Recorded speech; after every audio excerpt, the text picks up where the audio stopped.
now. I'm sharing. Yes, I'm sharing. So, good morning again. I'm Giorgio Cangioli. I'm engaged with HL7 in different level. Different level. I'm engaged in the project that has been mentioned: UNICOM, HL, Expand EH with different role. And I'm also engaged on the cross-border part as chair of the EMSEG Semantic Task Force Architecture Work Group that is in charge of the specification for the cross-border services. So, what I would like to talk about is how the thing that have been already described about UNICOM can contribute have been moved to the format. Besides this disclaimer about the fact that I'm not representing necessarily what I'm going to say doesn't represent necessarily what the organization that I mentioned, I would like to give this second mention will not be just another presentation about the format. So I know that everyone is speaking about the format and with some enthusiastic approach, sometimes with some scaring people say, oh, you have to do that. But what I think we cannot ignore is the fact that anyone that works on that domain need to take this in charge as affected by them. So I believe it's important to understand, okay, what does it have to do UNICOM with the format? And the answer is quite straightforward. If you are thinking, you are looking to what are the priorities of the Article 5, you can see that the work made by UNICOM on the medication affect substantially all of the domain. Forget about the fact that now lab report is called diagnostic result, the hospital discharge report is more generic diagnostic report, but doesn't change. And in particular, the work on the medication, you cannot have a diagnostic report, or you cannot have a discharge report, you cannot have a patient summary without medication. So you can see how much is important the work of UNICOM in this domain. But the work of UNICOM is not just made for the future. We have results that are already there. If you are using Fire Release 5, you are already using input that come from UNICOM. This has been mentioned by Jose already. Even if, for example, it has been mentioned the electronic product information. There's one of the project, one of the outcome of another project called Gravitate, but for that still the contribution from UNICOM. And please be careful. The electronic product information for drug is not just a matter for regulator. It may have a good impact, as Gravitate Health demonstrate, also for the patient safety and for the patient care. And it's not today the right place to go more in deep. If you are curious, there is Joao that can give you all the detail you want to do if you have time to do it later. And also UNICOM contribute actively to the CDA pharmacy template that are used right now in the My Healthy ITU specification for the cross-border services. So if you are looking to the work that has been done, that has been mentioned by, okay, there is some delay, okay, in the screen. If you are looking to the work that has been done for the complex medication, the patient description, all of them have been captured and represented, and you can find them in the ALDSI specification, together with other input related to the substance identification, other things that have been already adopted by the cross-border services. So, but coming back to the format, the work that has been done by UNICOM is now, some of that work has been handed over by some project like Expand EH and HL, and Robert, I suppose, later will speak a little bit about that project. And the Expand EH is a supporting action that's supposed to support the development, the experimentation, and the adoption of the format mainly through a collaborative process. Collaborative process means to engage different stakeholders, engage different XNet, including industry, and there have been already some meetings engaging industry, community of doers. We mentioned an important concept that has been used in Expand DH is the community of communities, because as mentioned before, we recognize there are communities, but sometimes these communities are different. So creating communities of communities is also a way to be able to capture the need and to actually have a good co-creation solution for the format. Expand DH, as mentioned, is one of the projects that are around the format. eShare is another innovation project that is relevant for that. We have the joint action, and we cannot ignore the EMSEC, the My Health at EU, that is the actual initiative taking care of the cross-border services. But if we would like to take all these projects, and these are some, there are other that are in any case are contributing to the format, but if we would like to really co-create and to have a strong collaboration among them, and we need to share a common vision. So a common vision and a common intent. And I think it's important. I think that if you are thinking to some presentation about the format, I think you have recognized that there are some different nuances on what the format is. It's not a scope today to go how much is restricted the concept of format or wider, but I think that we could at least agree on one thing. The context in which the format should operate is complex and multiform. So it's not anymore just the cross-border exchange, but the format should apply also in your country for the data exchange.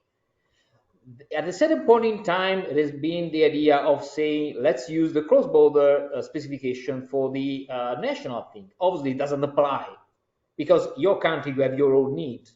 You want to make innovation. And the cross-border, on the contrary, need to be highly constrained because you need to have control. You need to be sure that what you are going to exchange need to be managed and interpreted correctly by the different countries. A country have different, also the usage context inside the same country may have different level of maturity. We have services for the patient that are not necessary for cross-border. So it's clear, I think we agree on that there is no one fit-all solution for that. So we cannot assume there is one specification that is serve all these different scenarios. But on the other side, we are also aware that we need to balance two needs.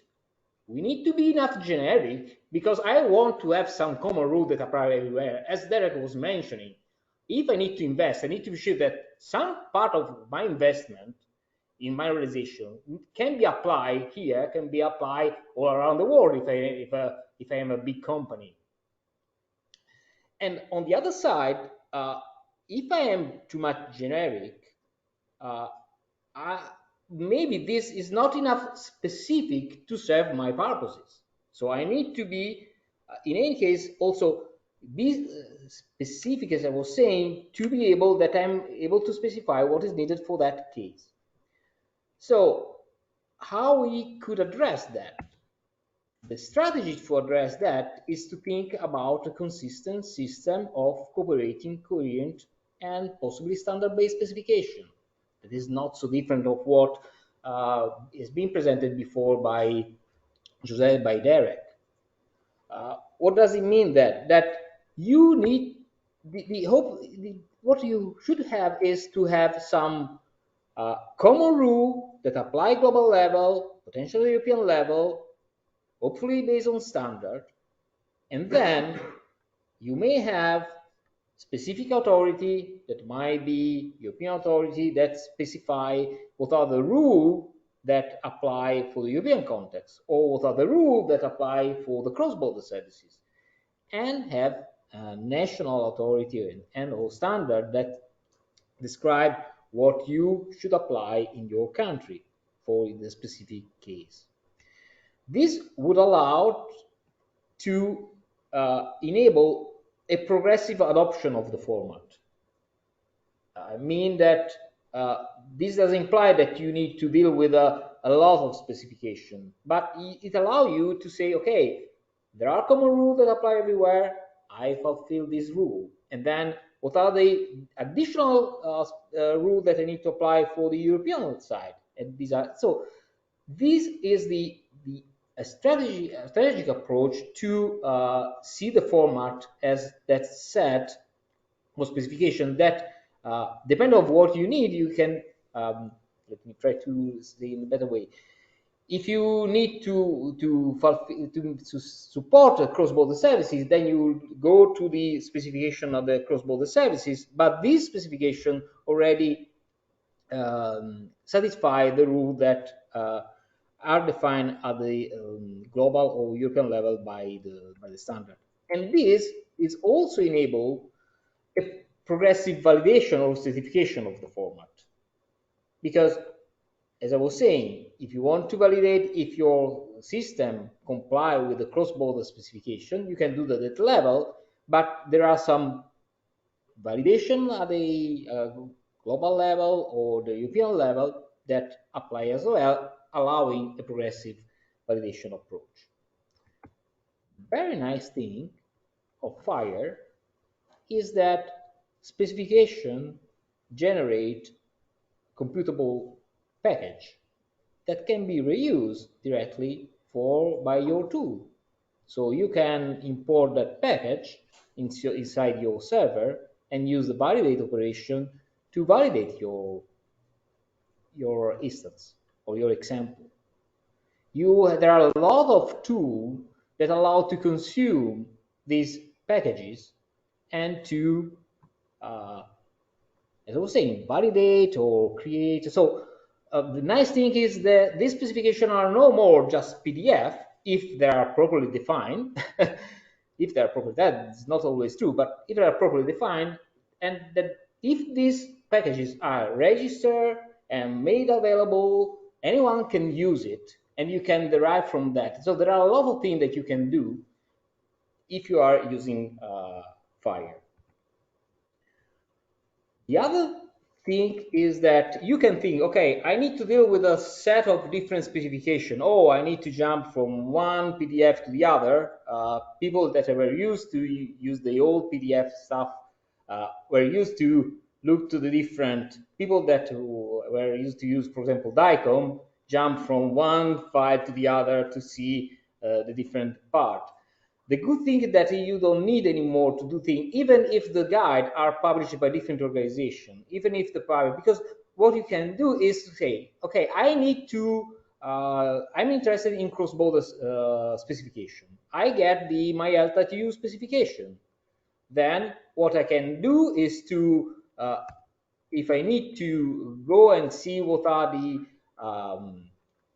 rules that are applied, that are derived from for example, the European specification, I can just click. And so for the end user perspective, it's just, you can see as a single big specification. So this also help the usage, and this is independent by who is publishing this thing. Obviously, this is true if the things are made, published properly and managed in the proper way. So how to move from that strategy to the reality? I don't know if you would like to stop, if there are questions or to comment here. Otherwise, I would move forward to the next part, the more interesting part. Yeah, please, Derek.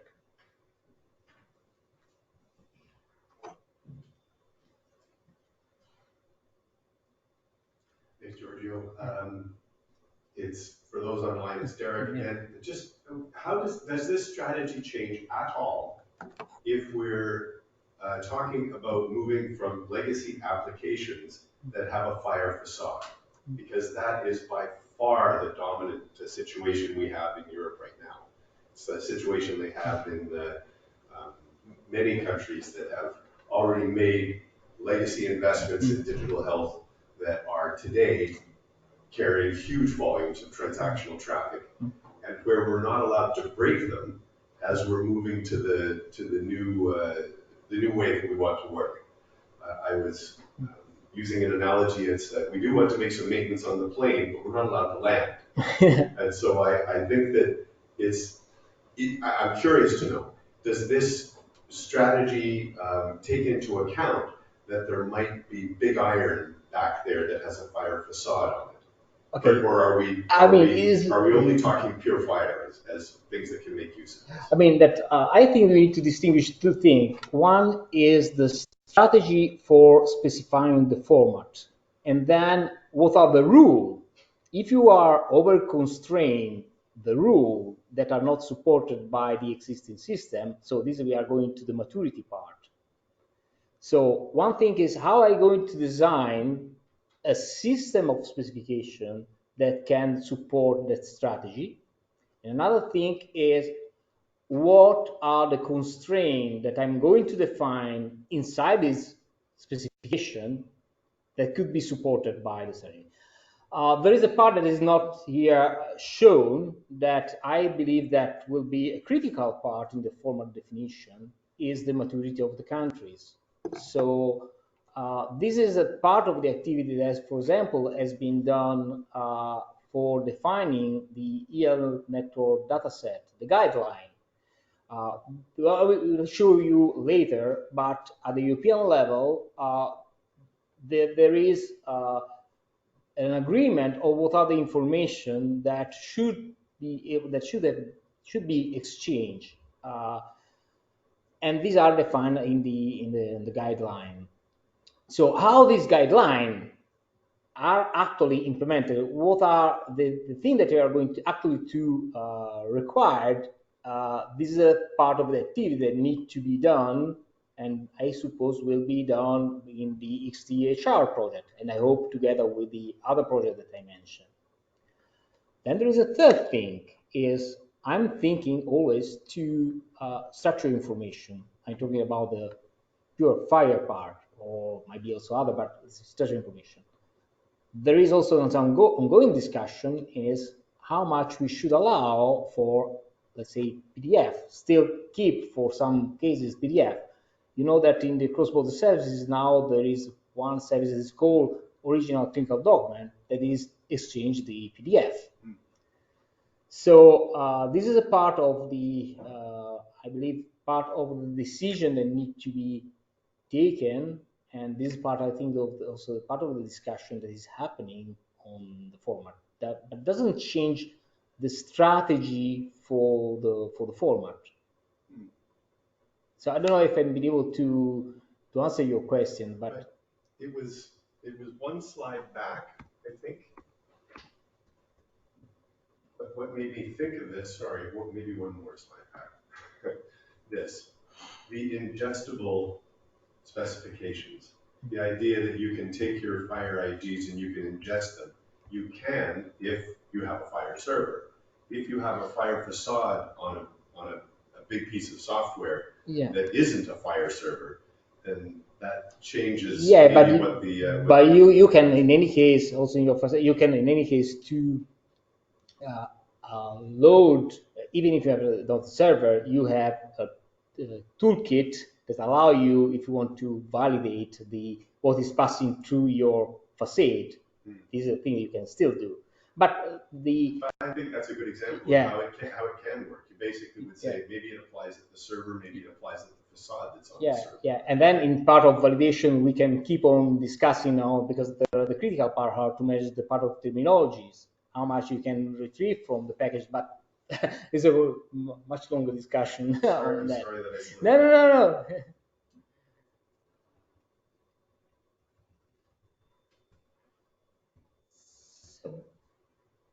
Yeah, please. Maybe so from my side, just how much do you think this speeds up? So the fact that we can actually depend on things, that we actually implement these things. Just going a bit to my point of this accelerates this. How much what's your expectation, or what can you say about how this accelerates the actual implementation? If I'm a regulatory agency or in an industry, how much that, from the fact that we have computable specifications, etc., and we can use them, how much do you think this will be the impact? I mean, the fact that you can enable the validation of thing also on development while you are developing thing, I think is a really added value of the FIRE specification. There are different things. So I think that one thing is the certification of product certification thing. I'm saying that you can use this computable package that allow you to actually immediately implement what are in the specification. People that were used in the past to read the PDF and to create a schema from by hand, and you know that you know how much this was complex. And I'm not a technician, but I see the result that looking to what you, Jose, and Joao, and others are doing, and what you mentioned before of UNICOM is an example. I'm going to show you that we are trying to replicate that experience also for other domains. And there is a big added value because you can really build example, have them validated, help people to create. You can make them available for playing with that. That is not necessarily certification. The certification is the final step, but there is a journey between the specification and the final validation certification of the product, and we need to support adopter in that journey. And this tool helps, I believe, in that process.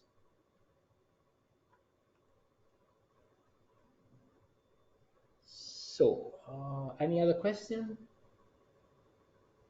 Okay, so what I try to describe is not just an ideal situation, but let me come back one step back.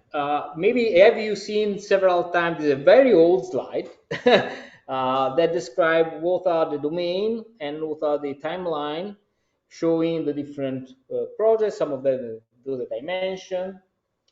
And as you can see, the first service that is going to be implemented for the cross-border is supposed to be the lab report. And the first release candidate specification for the lab report is already out. End of April has been published.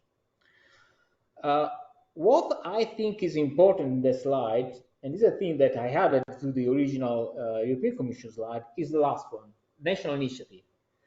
As Derek was mentioned, think of the European cross-border exchange without thinking that data come from your hospital, can come from your countries, is not the right approach. So I believe the strategy that we have described, taking account that in that chain, we need to consider taking account what is happening at the country level and also at the hospital level. So how this has been converted in reality for the lab report? This is not, these are all things that are already there. So that strategy has been applied. We have the EL network guideline for the lab report. We have, for the time being, a European standard for the lab report. We are working to move this to a global level. This will be part of the discussion next week in Dallas. We have already some national guides that are derived from this one. The good news is that others are coming. And also those countries that have already guided out that are not 100% compliant, converting to the European standard is not so difficult. We have some example. If you want, I can show you, not today, but if you're interested in, can show you with you. And we have the cross-border specification that are derived from this one. So as I was saying, this is the example for the Italian guide for the lab report, depending on that, already or officially published. This is the example for Switzerland, that have a double dependency from the core, Swiss core, and the European lab guide. And the cross-border, we have the release candidate published in April. Sorry, this on delay. Okay. So the interesting thing is that this has been really a result of a participatory multi-stakeholder effort. And I really would like to focus on that. Uh, the it has been we have engaged experts from several countries. We have representative from lab report expert, regulatory, health authorities, Health at EU project. So we have been able to have all these people engaged to cooperate on that. We have that tested during the last Connectathon in January with about 30 people there. And we will have some hands-on event this weekend in Dallas. We try to move this, as I was saying, to global level, and I'm really happy to say that one of the co-track leader with me will be Alexander Hackett from NICTIS. So we are trying to have this engaged, and we'll have another meeting that I invited to join in the IHC Plagathon in Trieste, in which we can continue this kind of conversation. Jose mentioned the support to adoption. I think this is really relevant.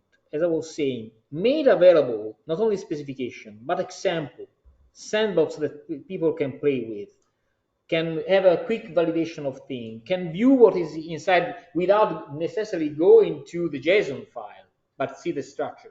I think this has been really important. And we try to learn from that, and the sandbox has been created also for the lab report through the Expand project. So we have that sandbox available with the same approach, with the same example there. And I believe that through this project, we can continue providing this kind of supporting and tooling to help the development and the adoption of the format. As I will mention, Expand DH is not only about the lab report. We work in all these domain. We have some own development guide for the hospital discharge report. There were for e-prescription and patient summary, but the scope of this guide are not that of being used, but to contribute to. So this is what happened to the lab report. When the group working on the lab report was created, then the work moved from the actual ExpandDH to the lab report group. And this is what I'm happy to say that is happened also for the e-prescription. You know that IHE already has the MPD working, taking also in the input from the UNICOM part. And I'm really glad to say that we enhanced this win-to-win approach that we had in for the lab report, creating a joint community of IHE Pharmacy and HL7 Europe to work to all together in the IHE profile and in the HL7 Europe IG. Also, the approach is the same. The idea is the same. We can say that we have a really highly participated. We have 35 person the first meeting, 40, about even more than 40 the second one, and with participation all across the Europe. And also in that case, we hope to have some hand-on in the IHE Plagathon in Trieste. Just to describe a little bit what we are going to do there, obviously we will have an IHE profile, an MPD that is part of a common Gemini project that engage IHE International and HL7 International, and this will work on a global specification for the MPD. And then we will have two publications made by HL7 Europe. One will be a Fire IG for the MPD, derived from the IHE1 in release 5, and another one in release 4. And those will comply with will have as a reference the EL network guideline for e-prescription and e-dispensation. This is just a short summary of the scope of the two publications will be the same. Please consider that the working group is the same. So there is a single working group working together in these two different publications. It's just a matter of who is publishing what where. Also, the HE-MPD is in any case a GNI activity. So one will be a global purpose, the other one will be a European purpose. We have released 5 for MPD. We have released 5 and released 4 because some countries still would like to use release 4. The HE-MPD will cover transaction and content. The HL7 Europe will only focus on the content. So how they are going to exchange things is up to you, and the difference is maybe we can include some preferred terminology there. I don't know, Jose, if you would like to add any more. There are a lot of things to do, but on that, I don't know how much time do we have. Yeah, so speaking a bit of so this kind of, we were talking about handover from UNICOM and UNICOM being the innovation action. So this is one of the things. So we have, as part of a complex project like UNICOM, if we are building ecosystems, if we are building ways of working for increasingly complex projects that we have ahead of us. So now the lab and the prescription become easier to manage because something that UNICOM has delivered, in this case to the community, so we cannot deliver this to like-minded people. But the same way that we were saying that the UNICOM delivery is expected to accelerate and to facilitate the adoption of standards by facilitating the technical area. This is not only valid for the industries, pharma industry, hospitals, solution providers, but also to groups of people that are doing standards and are implementing those standards with these things. And this is happening. So the example of tooling being used in the lab and in the prescription scenarios, that's important. Also keep in mind that UNICOM has been, so the UNICOM outcomes of what data elements to actually use in the prescription, they will be flowing into the MPD, so in the prescription and dispense, so that when we have a dispense, a cross-border dispense report and a cross-border prescription specification, that will include those data elements, not the 500 data elements, but the 5 data elements that we have defined in UNICOM as the things that we really should support, including some terminology aspects. Because again, IHE pharmacy cannot make European specifications from the start. We can make global specifications and tailor them to Europe. But then we have, like in the slide here, we have the terminology. In terms of terminology, will need to be agnostic in the global specification, but the European specification will include terminologies that have been pushed, that have been discovered and created within UNICOM. So UNICOM bringing the tools for further innovation and the content for baseline specifications. And something else I wanted to mention, just as a comment, so not as a question, but just as a comment on top of this. It will come back. Yeah, okay. Yeah, sorry. For the discussion this afternoon, Yeah. we have some topic to be discussed for the afternoon. So to summarize, the work of UNICOM is a key for the format for all consulted medication, and some of this work will be carried forward by the other projects I mentioned to hopefully following co-creation approach.